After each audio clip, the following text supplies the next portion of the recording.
Take questions. We got microphones around the room. First question, back right on one, fifth row on the aisle or so. Calico, the Athletic. Lou, it seems like all year over here, Lou.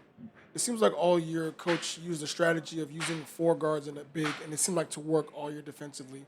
Why do you think that was so successful? Just having like the 4 guards and a big, on the floor.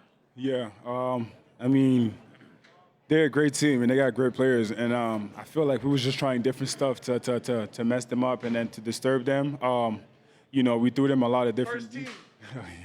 We threw them a lot of defense, different defensive stuff, and then we were just trying to slow them down, and then coach did a good job in just making us switch it here. I got you. Yeah, I'll put it on after though. Yeah, all right, let me do my interviews. Jenny over here. Hey, Lou, Jenny Carlson with the Oklahoman.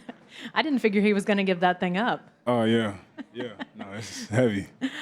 Hey, Mark defers a lot to you guys when it comes to why you guys have been successful, but as I watched him watching you guys tonight, kind of talk me through just his role in getting you guys to this point and just what you feel like his biggest impacts were for you guys. He's been huge. I mean, from the beginning. I've been here for 6 years, and then, he always, taught me to play the game the right way. And then, in those type of runs in the playoffs, there's a lot of emotions. There's a lot of ups and downs. So, he's been good at, keeping us together. That's the biggest thing. I mean, if we want to achieve something like that, we got to do it together. And then he did a great job of that. Right here in the middle. Valencia Kane, Real Talk Sports. One, congratulations to you, Lou. Thank you. Secondly, I see you with the flag. Talk to me about what it means to represent not just you, your family, your heritage, your everything. It means a lot. This my people right there. Those are my flags, Canada and Haiti. I was born in Canada, but my parents immigrated from Haiti, and then I'm always grateful and proud to represent them at this biggest stage. I mean, Haiti has been through a lot, and then I'm happy to be a Haitian here at the biggest stage, being a champion now. For sure, yeah. I mean, it's possible, and they got to believe.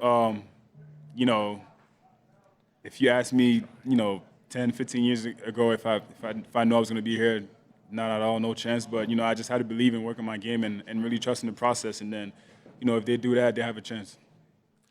Left side over here. Go ahead.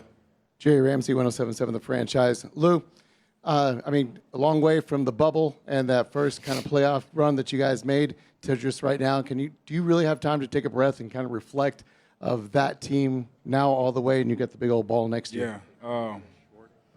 I probably need some more time to think about that, but no, it's crazy. I mean, looking back to my first year, I went undrafted.